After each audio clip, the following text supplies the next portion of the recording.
So you're single, you don't have a boyfriend, a girlfriend, you're looking for somebody, you look, and you don't find anyone suitable.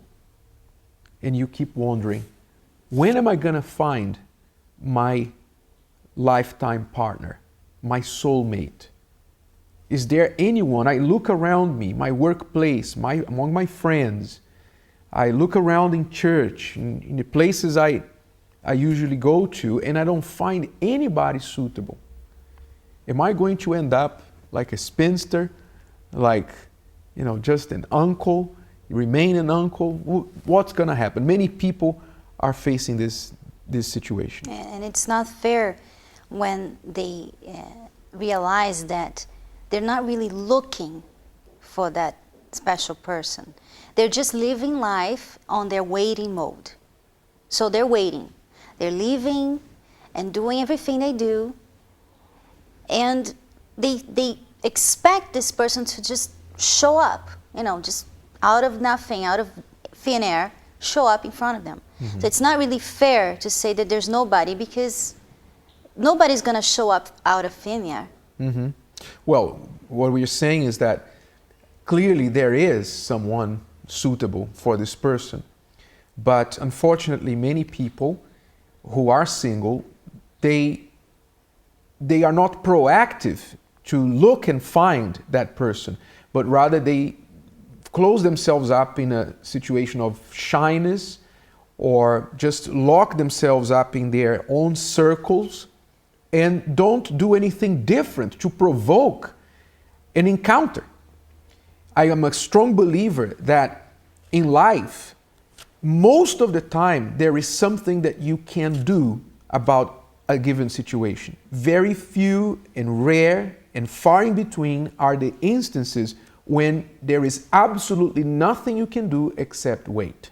Most of the time in life, there is something you can do about a situation, and especially about your love life, about finding that person. So many people, the first mistake they make is that they just wait and do nothing and don't vary their routine. They keep frequenting the same places, meeting or socializing with the same people, doing the same things at the same time, every day, every week, and don't do anything new. So how can they expect a different result? They have to do something. They have to get out of their routine.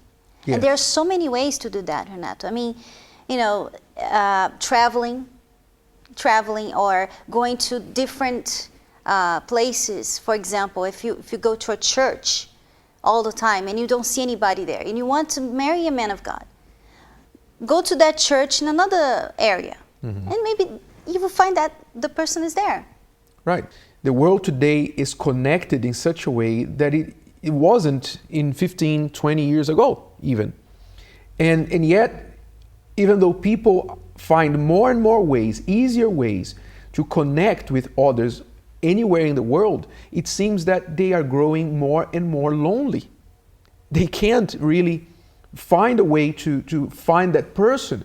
So perhaps it's also because all of this is new and there's a lot of fear involved in fear of finding the wrong person. But you have to understand that if you want to find someone new that you don't see around your circle of friends, then you need to expand your horizon. You need to put yourself out more so that you can come across other people. Remember that it's not just your friends, but the friends of your friends. And your friends' friends are also a connection that you have. I know so many people that have met the person they're going to marry, and through friends who oh, I thought of you. I know this person, because the person asked, the person was looking for. Mm-hmm. It's not like, because a lot of times they have friends who know friends who would be a great match. Mm-hmm. But they don't talk about it. They don't ask. They don't really put themselves, in that situation. Look, do you know anybody? Mm-hmm. And that's just, I know, can be frustrating to do that. But sometimes that's what you need to do. Yes. So you need to be proactive. You need to do something and not just wait. Another problem that many people face, many single people face, is that they are too prescriptive of the kind of person they want. If they don't find anyone who is exactly their type, then they don't even look, they don't even pay attention. They disregard every other option. It's like there's no multiple choice, just one choice. Uh-huh. They can only have that choice. And it only makes it harder for them, because if you just give yourself one choice, then of course it's going to be hard for you when you look around. Most people are very different. Yes.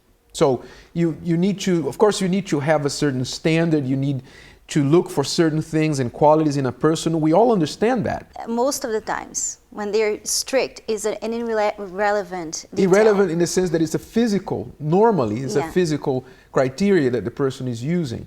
And relationship, we know, the physical part in a relationship is one of the smallest, least important, but least important in the big picture of a relationship. So, in other words, look out for other things. Maybe the person you see that you like doesn't have all those qualities you'd like to see in that person, but with time that person can develop into the kind of person that you will simply fall in love with. Another point is some people put their work and career in front of relationship. So if they are too busy to work on their love life because they are studying so hard, they are pursuing their career so hard, they make themselves not available. It's like there is a sign in here saying, I'm not available, right? So it's a problem And as it well. doesn't work. It doesn't work. I mean, as we said in the beginning, you have to be looking to find somebody. And if you're too busy with something else, how are you going to look? How are you going to even notice someone else? So if you don't have time for yourself, for your family, how are you going to have time to even notice that somebody looked at you or somebody that would be nice for you? You're just so focused on everything else. And then Saturday night comes along and you're so sad because you have nobody. But you're not really doing much.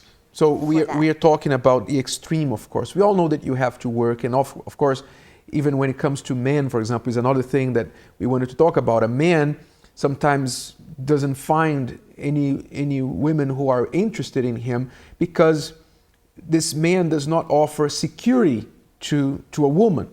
He doesn't have a steady job. His life is up and down. So clearly he needs to apply himself to finding work and working and establishing himself financially so he can become a good option for a woman. A woman wants security in the man that she's going to marry. Another thing is attraction. Clearly, if you are trying to attract somebody, then you need to work on yourself, your appearance. Sometimes people just wear a long face. They have this scowl on their face. They put people off. Their whole demeanor, their whole appearance puts people off. Yes. Even scare people off. It's even scary to talk, to even say good morning, because the person has that long face or doesn't look around, like the person who's always looking anywhere else but to people around them. So, of course, you have to have a good vibe coming out of you so somebody can be attracted to you, of course, right? The first impression is very important. Yes.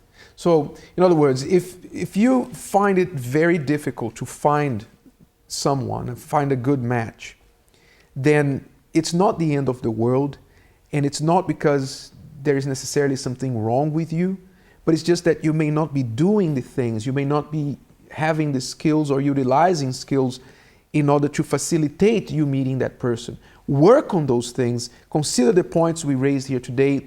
Not all may apply to you. Some of the things we've said, maybe just one of them may apply to you. Work on that and you will see that you will get better results. Okay? Thank you very much for watching. Until next week, God bless you.